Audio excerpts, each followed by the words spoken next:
Nos arredores de Jericó, nos dias em que o profeta Eliseu caminhava por Israel, existia uma pequena aldeia chamada Mahanai. Era um lugar de gente simples, onde cerca de 50 famílias viviam em harmonia, dependendo de uma única e preciosa fonte de água cristalina. Uma fonte que, por um milagre silencioso, nunca secava, mesmo sob o sol escaldante dos verões mais áridos. Esta é a história de como a fé, a compaixão e a sabedoria transformaram corações endurecidos e de como a água da diva divina nos ensina sobre a verdadeira riqueza. Imagine as colinas da Judéia ecoando com o canto dos pastores. A vida em Mahanaim era tranquila, ditada pelo ritmo do sol e das estações. A fonte era o coração da aldeia, o ponto de encontro onde as notícias eram trocadas e as amizades fortalecidas. Mas essa paz estava prestes a ser abalada. Um dia chegou à aldeia um homem chamado Zabdi. Vindo da grandiosa Jerusalém, ele era um comerciante rico, robusto, com barbas bem cuidadas já salpicadas de fios grisalhos e vestes caras de linho egípcio. Seus dedos ostentavam anéis de ouro,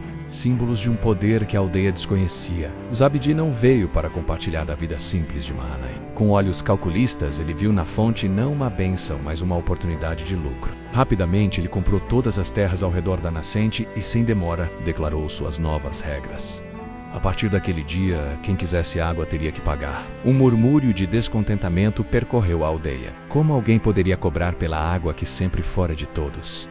Mas o que podiam fazer? Sem outra fonte por perto, eles pagavam, sentindo o peso da injustiça a cada moeda entregue. A alegria em torno da fonte se transformou em uma transação amarga. Entre os aldeões vivia Noá, uma viúva de 30 anos. Magra pela privação, com olhos cansados, mas cheios de uma gentileza que a vida dura não conseguiu apagar. Suas roupas eram remendadas, mas sempre limpas, e suas mãos calejadas pelo trabalho incansável para cuidar de seus 3 filhos pequenos. Para Noá, a taxa imposta por Zabdi era impossível. O pouco que tinha mal dava para o pão. Movida pelo amor desesperado de mãe, ela tomou uma decisão arriscada. Começou a ir à fonte nas horas mais escuras da madrugada, quando Zabdi e seus servos dormiam. Com o coração aos saltos, ela escondia seus jarros vazios sob o manto e caminhava em silêncio esperando que a escuridão fosse sua aliada. Essa rotina perigosa durou algumas semanas, até que uma manhã, o inevitável aconteceu. Eliel, o jovem servo de Zabdi, um rapaz esguio de olhar atento,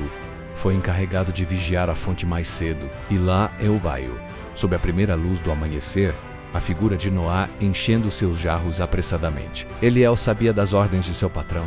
Qualquer um pego roubando água deveria ser punido severamente.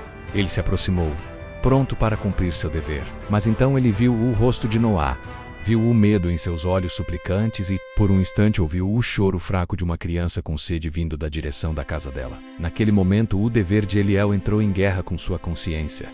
O coração do jovem servo se partiu. Ele viu ali não uma ladra, mas uma mãe lutando pela vida de seus filhos. Com a voz mais baixa e gentil que conseguiu, ele disse: "Vá em paz, e venha sempre que precisar. Eu nada direi ao meu senhor."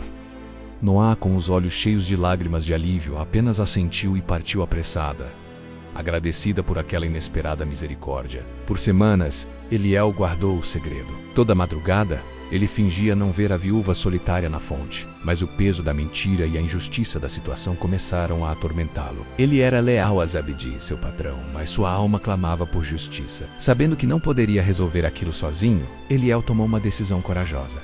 Ele procurou Tobias, o ancião da aldeia, com seus 70 anos, cabelos e barbas brancos como a neve e olhos que pareciam enxergar a alma. Tobias era a personificação da sabedoria e do temor a Deus. Eliel confessou tudo ao ancião, seu dilema, a situação de Noá e a ganância de Zabdi.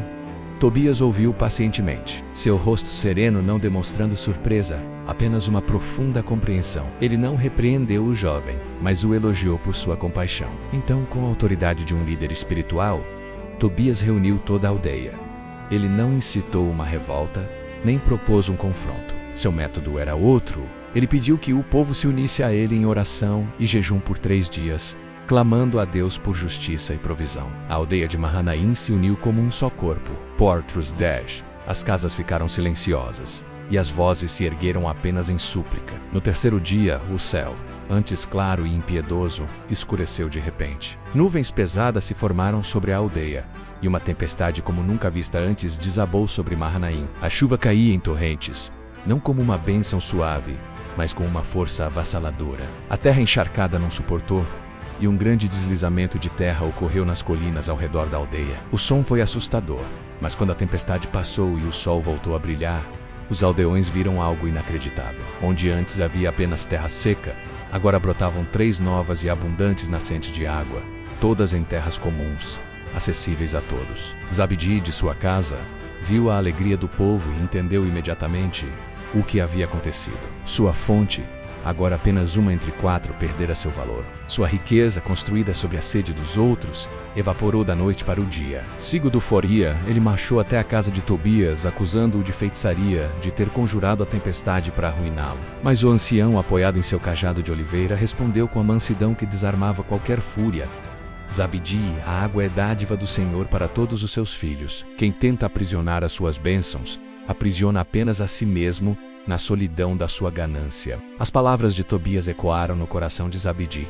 Naquela noite, ele não conseguiu dormir. Foi atormentado por pesadelos terríveis, onde se via morrendo de sede, cercado por rios e fontes de água cristalina das quais ele não podia beber. Cada gole lhe era negado, assim como ele havia negado água a Noá e seus filhos. Ele acordou suando, o terror do sonho ainda presente. Ao amanhecer, um homem quebrantado e transformado se levantou. Ele não era mais o comerciante orgulhoso. Zabdi procurou a casa de Noá. Ao encontrá-la, ele se curvou e com lágrimas nos olhos pediu seu perdão. Ele não apenas pediu perdão, mas foi à praça da aldeia e devolveu cada moeda que havia cobrado pela água. A transformação de Zabdi foi completa. O homem que antes idolatrava o dinheiro agora entendia o valor da misericórdia. A história se espalhou.